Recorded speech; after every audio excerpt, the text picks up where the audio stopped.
మేము కూడా అంటే ప్రభుత్వ పాఠశాలలోనే చదువుకున్నాము. నేను కూడా అంతే. మా అమ్మ నాన్న ప్రభుత్వ పాఠశాల టీచర్లు. మాకు తోట పని బ్రాండెడ్ అండి. స్కూల్ మేమే ఊడ్చుకున్నాము, తోట పని చేసాము, తర్వాత సాయంత్రం ఆటలాడాము, తర్వాత లైన్లో నిలబడి ఎక్కాలు ఇవన్నీ కూడా బైహార్ట్ చేయించేవారు. ఈ ప్రభవ విభవ తెలుగు సంవత్సరాలు 60 చెప్పించేవారు. ఇప్పుడు అసలు ఏం నడుస్తుందండి?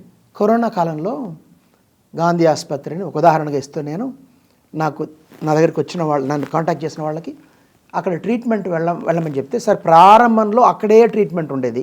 ఆ తర్వాత ఎప్పుడైతే ప్రైవేట్లో ఓపెన్ అయిందో, అబ్బాయి గాంధీ హాస్పిటల్ పోతే ఏంటి అని చెప్పి అక్కడికి వెళ్ళి ఏమీ లేకపోయినా మామూలు సీజనల్ దగ్గుకి వాళ్ళు ఇచ్చిన ఫేక్ రిపోర్ట్స్తో 5 లక్షలు 10 లక్షలు ఖర్చు పెట్టుకుని స్టీరాయిడ్లు పొడిపించుకుని ఆరోగ్యాన్ని గుల్ల చేసుకుని మరణించిన వారు లేదా పూర్తి స్థాయి సిక్కైన వాళ్ళు లక్షల్లో ఉన్న ప్రపంచం అండి.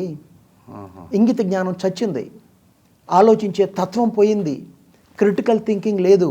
నలుగురు ఏం చేస్తే మనం కూడా అదే చేయాలి. సినిమా హిట్ టాక్ వస్తే అది సూపర్ డూపర్ హిట్ అవుతుంది, లేదంటే ఫ్లాప్, అంతే. మధ్య కేటగిరీ ఉండదు. నలుగురు ఏం చేస్తే మనం అదే చేయాలి.